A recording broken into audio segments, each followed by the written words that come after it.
تین غلطیاں ایسی ہیں جن کی وجہ سے رمضان میں تہجد قبول نہیں ہوگی۔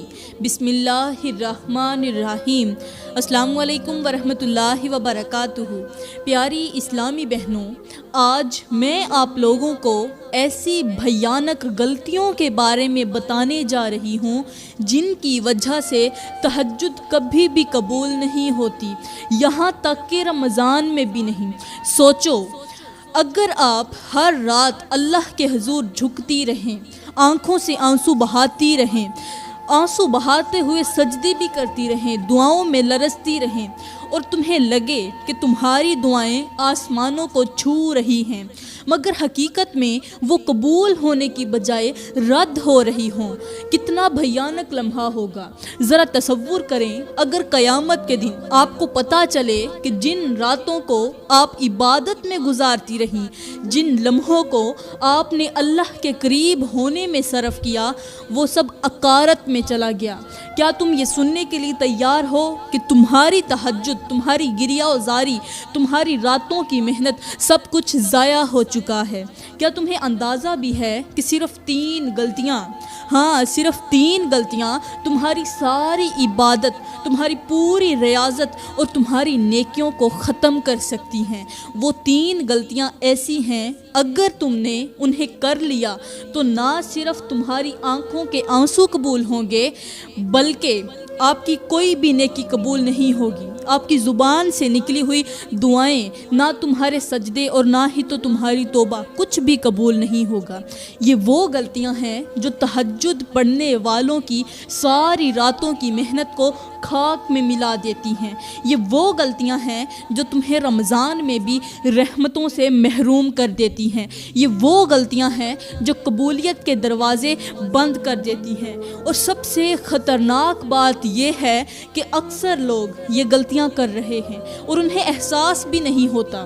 کہ آپ تیار ہو یہ جاننے کے لیے کہ وہ تین غلطیاں کون سی ہیں؟ کیونکہ اگر آپ نے انہیں نہ جانا تو آپ کی تمام عبادات ضائع ہو سکتی ہیں، تمہاری دعا ٹھکرا دی جا سکتی ہے اور تم اللہ کے غضب کا نشانہ بن سکتی ہو۔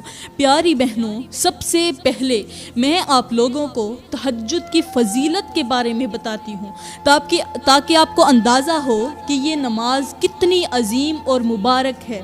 تہجد وہ عبادت ہے جو اللہ کے سب سے قریبی بندے کی پہچان ہوتی ہے، وہ نماز جسے رب کی خاص رحمتوں اور برکتوں کا ذریعہ بنایا گیا ہے۔ یہ وہ نماز ہے جو انسان کی تقدیر بدل سکتی ہے۔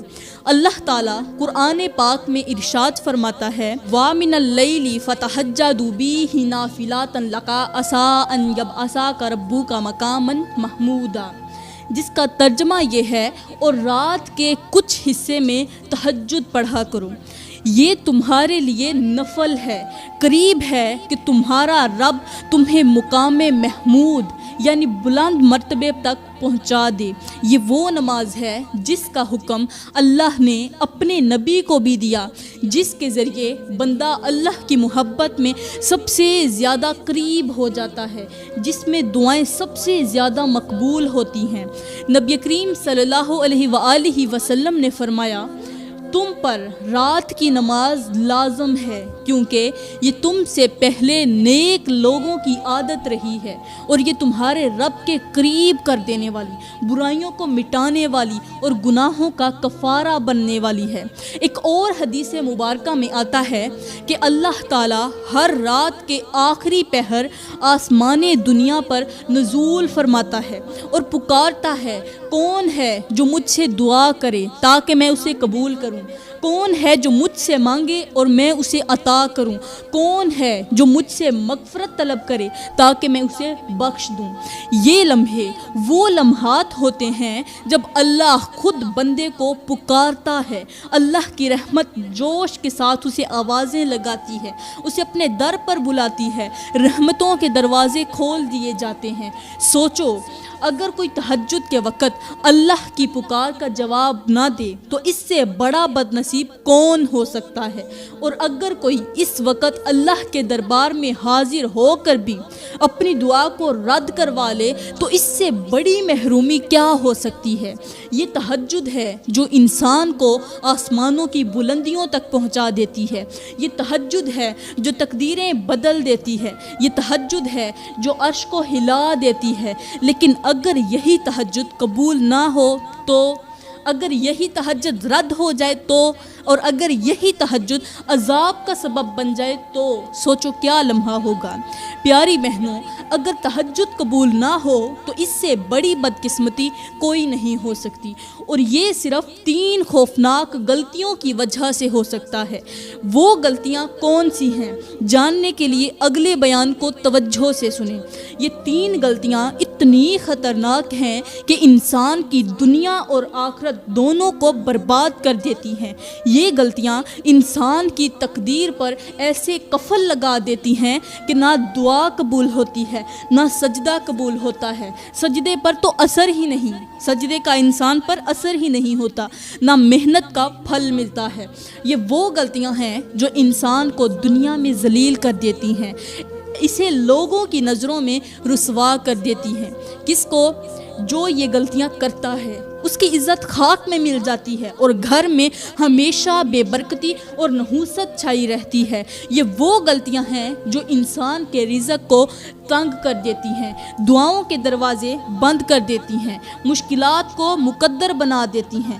سوچو اگر کسی نے راتوں کی عبادت کی ہو اور وہ قبول نہ ہو، اگر اس کے آنسو ضائع ہو جائیں، اگر اس کی دعائیں آسمان تک پہنچنے سے پہلے ہی رد کر دی جائیں تو اس کی زندگی کا کیا حال ہوگا؟ یہ غلطیاں انسان کو اندھیروں میں دھکیل دیتی ہیں، انسان سے خوشیاں چھین لیتی ہیں، رحمتوں کے دروازے بند کر دیتی ہیں، یہاں تک کہ انسان کو ایسا امتحان اور مصیبت میں ڈال دیتی ہیں کہ باہر نکلنے کا کوئی راستہ ہی نہیں رہتا۔ یہ وہ غلطیاں ہیں جو رمضان کی برکتوں کو بھی رد کر دیتی ہیں اور بندہ خود کو خوش نصیب سمجھتے ہوئے بھی بدبختی کی طرف بڑھ رہا ہوتا ہے۔ اب سوال یہ ہے کہ وہ 3 غلطیاں کون سی ہیں؟ اگر تمہیں اپنی دعا، اپنی عبادت اور اپنی تقدیر عزیز ہے تو ان غلطیوں کو جاننا اور ان سے بچنا تمہارے لیے سب سے ضروری ہے۔ اب پہلی خطرناک غلطی، تکبر اور خود کو نیک سمجھنا۔ پیاری بہنوں، اگر کوئی شخص یہ سمجھتا ہے کہ وہ تہجد پڑھ کر اللہ کا مقرب بن گیا ہے، وہ دوسروں سے بہتر ہو گیا ہے، وہ جنت کا حقدار بن گیا ہے، تو یہی سوچ اس کی عبادت کو جلا کر راکھ کر دیتی ہے۔ یہ وہ زہر ہے جو نیکیوں کے سمندر کو خشک کر دیتا ہے۔ یہ وہ گناہ ہے جس نے شیطان کو ہمیشہ کے لیے مردود بنا دیا۔ سوچو، شیطان نے بھی ہزاروں سال عبادت کی، وہ بھی اللہ کے حضور سجدے میں رہا، مگر ایک تکبر نے اسے جہنم کا ایندھن بنا دیا اور قیامت تک کے لیے لوگوں کے لیے اسے نشان عبرت بنا دیا۔ کیا تمہیں یقین ہے کہ کہیں تمہارا حال بھی شیطان جیسا تو نہیں؟ کیا تم تہجد پڑھ کر خود کو دوسروں سے بہتر تو نہیں سمجھتی؟ کیا تم نے کبھی کسی کو گنہگار کہہ کر حقیر تو نہیں جانا؟ کیا تمہیں اپنی نیکی پر فخر محسوس ہوتا ہے؟ اگر ایسا ہے تو خبردار، کیونکہ تمہاری تہجد قبول ہی نہیں ہو رہی، بلکہ وہ تمہارے خلاف گواہی دے رہی ہے۔ اللہ تعالیٰ قرآن کریم میں ارشاد فرماتا ہے، ان اللہ لا یحب کل مختال فخور، بے شک اللہ کسی مغرور اور فخر کرنے والے کو پسند نہیں کرتا۔ یہ تکبر ہی تھا جس نے فرعون کو ہلاک کر دیا، یہ غرور ہی تھا جس نے نمرود کو مٹی میں ملا دیا، اور آج بھی جو شخص اپنی نیکیوں پر اکڑتا ہے وہ ہلاکت کے راستے پر چل پڑتا ہے۔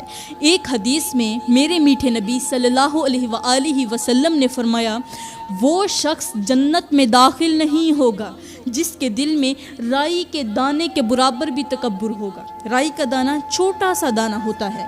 سوچو، اگر تہجد پڑھنے کے باوجود تمہارے دل میں تکبر ہے تو جنت میں داخلہ کیسے ممکن ہو سکتا ہے؟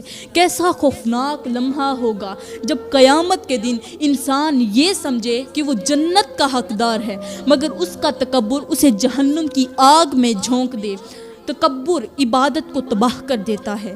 اگر یہ سوچ کر سجدے میں کیا جائے تو یہی تمہاری نیکیاں دوسروں سے زیادہ ہیں۔ اگر تم یہ سوچ کر سجدے میں جاتی ہو کہ تمہاری نیکیاں دوسروں سے زیادہ ہیں، اگر تم دوسروں کو گنہگار سمجھ کر خود کو بدتر جانتی ہو، تو یاد رکھو یہی غرور تمہاری تہجد کو مردود بنا رہا ہے۔ یہ پہلی غلطی ہے جو انسان کی ساری محنت کو برباد کر دیتی ہے۔ یہ وہ غلطی ہے جو رمضان کی برکتوں کو ختم کر دیتی ہے۔ یہ وہ غلطی ہے جو اللہ کی رحمت کے دروازے بند کر دیتی ہے۔ کیا تم اپنی تہجد کو برباد ہونے دینا چاہتی ہو؟ کیا تم چاہتی ہو کہ تمہارے سجدے، تمہاری راتوں کی عبادت، تمہارے آنسو بیکار چلے جائیں؟ اگر نہیں تو آج ہی اپنے دل کو تکبر سے پاک کر لو، ورنہ تمہاری نیکیاں تمہارے لیے بوجھ بن جائیں گی۔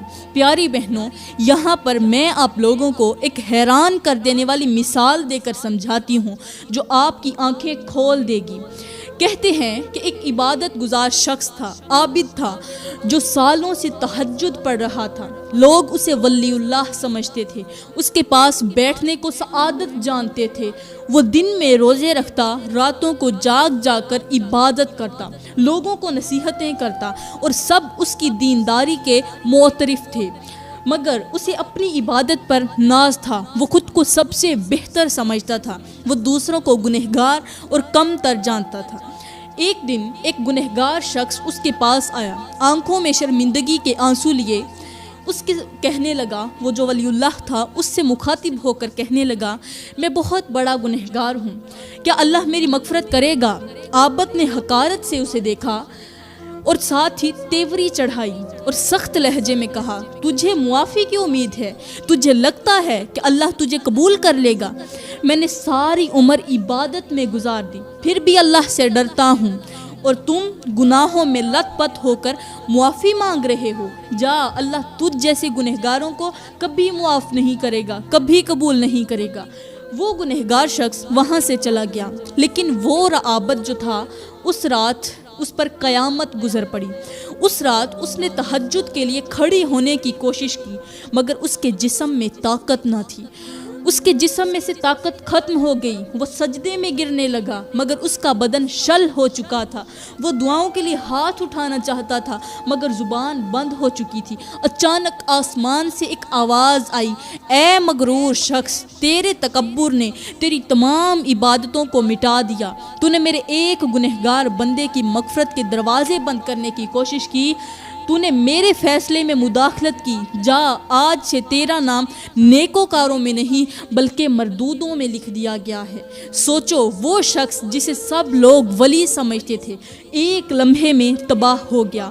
وہ جس کی تہجد سالوں سے جاری تھی، ایک غرور نے سب کچھ تباہ کر دیا۔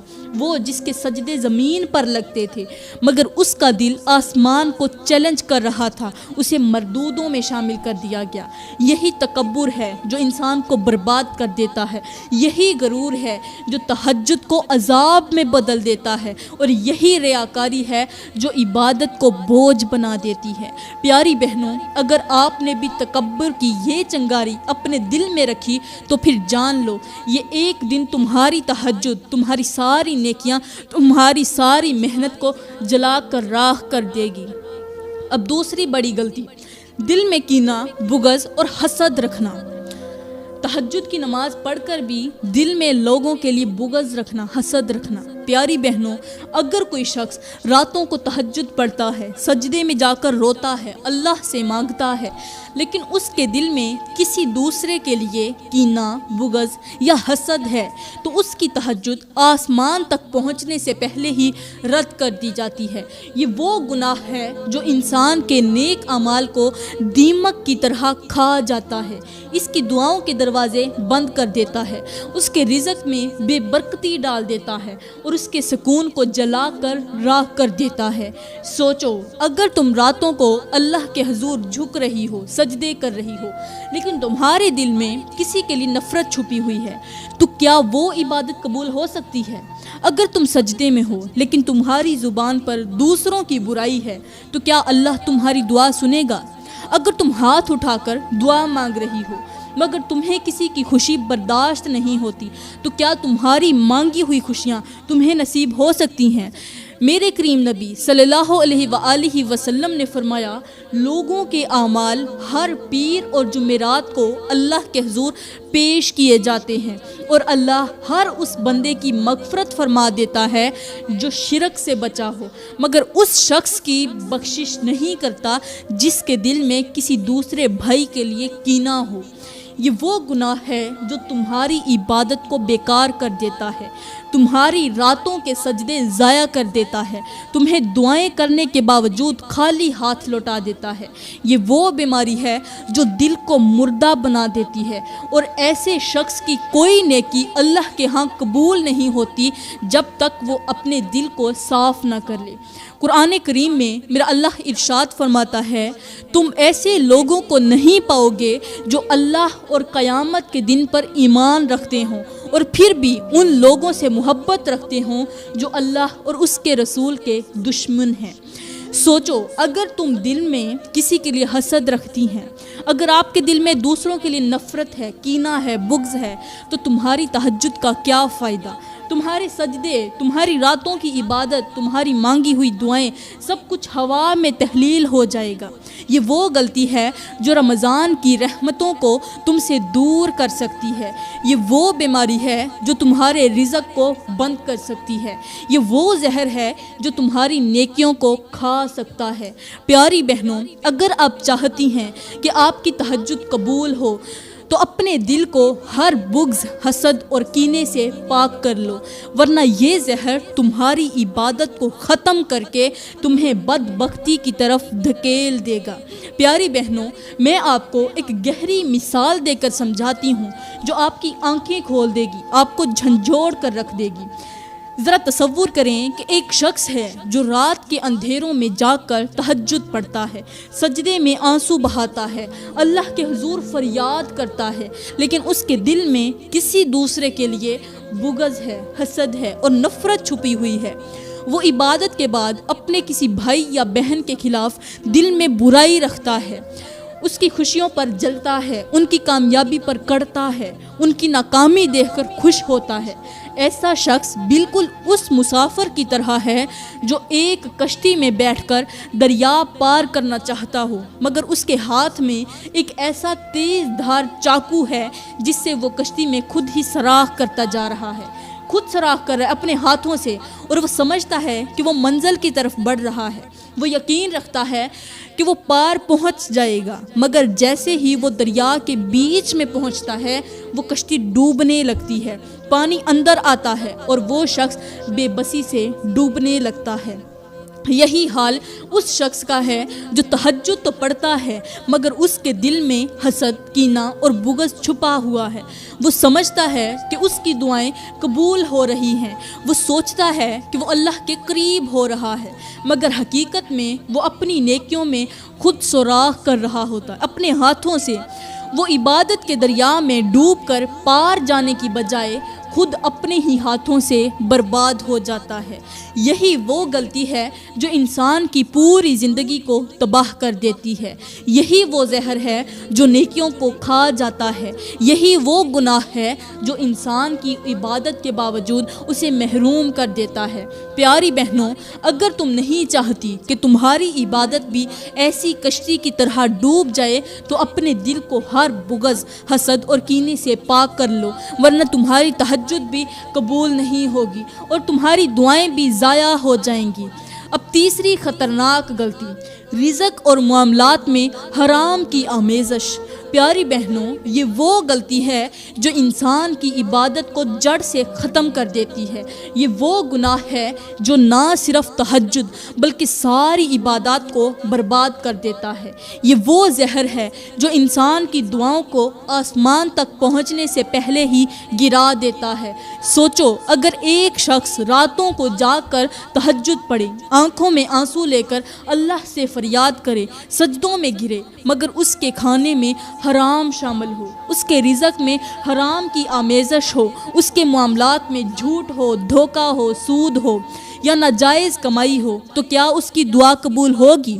اللہ تعالیٰ اس کی دعا کو قبول کرے گا؟ نہیں، ہرگز نہیں، یہ ناممکن ہے، کیونکہ میرے کریم نبی صلی اللہ علیہ وآلہ وسلم نے فرمایا، وہ شخص جو لمبا سفر کرتا ہے، پراگندہ حال، گرد آلود، ہاتھ آسمان کی طرف اٹھا کر کہتا ہے، اے میرے رب، اے میرے رب، لیکن اس کا کھانا حرام ہے، اس کا پینا حرام، اس کا لباس حرام اور اس کی پرورش حرام مال سے ہوئی، تو اس کی دعا کیسے قبول ہوگی؟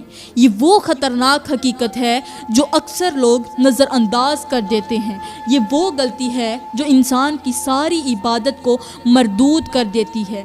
قرآن کریم میں اللہ تعالیٰ ارشاد فرماتا ہے، اے پیغمبرو، پاکیزہ چیزیں کھاؤ اور نیک اعمال کرو، بے شک میں تمہارے اعمال کو خوب جانتا ہوں۔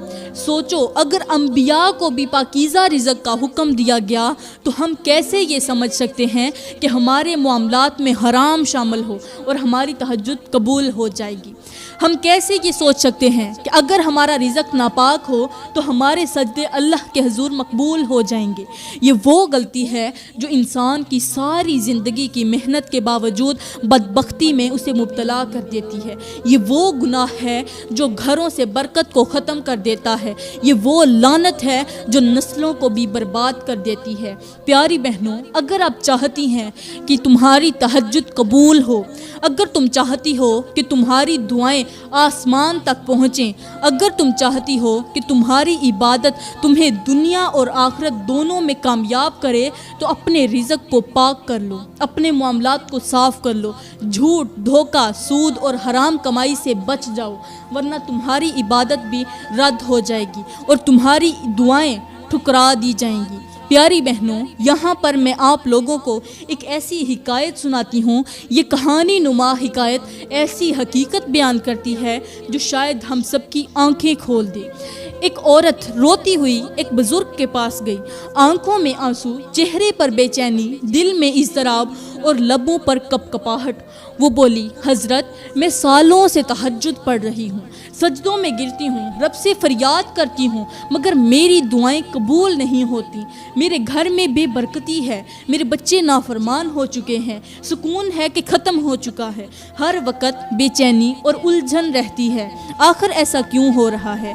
بزرگ نے نرمی سے پوچھا، بیٹی، تمہارے گھر میں رزق کہاں سے آتا ہے؟ تمہارے شوہر کی کمائی کیسی ہے؟ عورت نے آہ بھری آنسو پونچھے اور بولی، حضرت، میرا شوہر پہلے بہت محنتی تھا، دن رات کام کرتا، پیسہ کماتا، پسینہ بہاتا، ہمیشہ حلال کماتا تھا، کسی کو دھوکہ نہیں دیتا تھا، ہر سودے میں دیانت داری رکھتا تھا، ہمارا گھر سکون کا گہوارہ بنا ہوا تھا، رزق میں برکت تھی، زندگی میں خوشیاں تھیں۔ لیکن پھر ایک رات سب کچھ بدل گیا۔ میرے شوہر کے پاس ایک شخص آیا، اس وقت رات کا اندھیرا چھایا ہوا تھا اور میرا شوہر اس رات کے اندھیرے میں اپنے کام کاج میں، محنت میں مصروف تھا۔ وہی شخص میرے شوہر کو اس طرح ہلکان ہوتا ہوا دیکھ کر ہنسا اور کہنے لگا، یہ کیا تم ہر وقت محنت کرتے رہتے ہو؟ تمہیں کیا ضرورت ہے اتنی زیادہ مشقت اٹھانے کی؟ اگر تم واقعی کامیاب ہونا چاہتے ہو، اگر تم چاہتے ہو کہ تمہارا کاروبار تیزی سے بڑھے، تو ایک راستہ ہے، لوگوں کو دھوکہ دینا شروع کر دو، ناپ تول میں کمی کرنی شروع کر دو، چیزوں میں ملاوٹ کرنی شروع کر دو، دیکھنا کیسے کاروبار چمکنے لگے گا، کیسے پیسے کی بارش برسے گی اور تمہیں زیادہ محنت بھی نہیں کرنی پڑے گی۔ تو یہ سن کر اس شخص کی باتوں نے میرے شوہر کے دل میں لالچ ڈال دیا۔ وہ پہلے تو جھجکا، مگر پھر اس شخص کے کہنے پر عمل کرنے لگا۔ پہلے تھوڑا سا دھوکہ دیا، پھر ہر سودے میں ملاوٹ کرنی شروع کر دی، پھر ناپ تول میں کمی کرنی شروع کر دی، اور پھر جیسے جیسے بے ایمانی بڑھتی گئی، کاروبار بھی بڑھنے لگا، دولت کی ریل پیل ہو گئی، پیسہ ہمارے گھر میں آنے لگا، شان و شوکت بڑھنے لگی۔ لیکن تب سے ہمارے گھر کا سکون ختم ہو گیا، دعائیں قبول ہونا بند ہو گئیں، تہجد کے سجدے بیکار ہو گئے، بچوں کی نافرمانی بڑھ گئی، ہمارے گھر میں ہر طرف غربتی کا، بے برکتی کا سایہ چھا گیا۔ اتنا مال آیا مگر کسی چیز میں برکت نہیں رہی۔ میں ہر رات تہجد میں روتی ہوں، اللہ سے فریاد کرتی ہوں، لیکن میرے دل میں ایک عجیب وحشت، عجیب سا خوف بیٹھا ہوا ہے۔ حضرت، کیا یہی وجہ ہے کہ میری تہجد قبول نہیں ہو رہی؟ کیا حرام رزق نے میری دعاؤں کو دروازے کو بند کر دیا ہے، قبولیت کے دروازے سے ختم کر دیا ہے؟ بزرگ نے گہری سانس لی، اس عورت کو غور سے دیکھا اور کہا، بیٹی، وہ دن یاد کرو جب تمہارے شوہر کی کمائی حلال تھی، تمہاری راتوں کی عبادت قبول ہوتی تھی، تمہاری دعائیں عرش تک جاتی تھیں، تمہاری آنکھوں کے آنسو اللہ کے حضور پیش کیے جاتے تھے، لیکن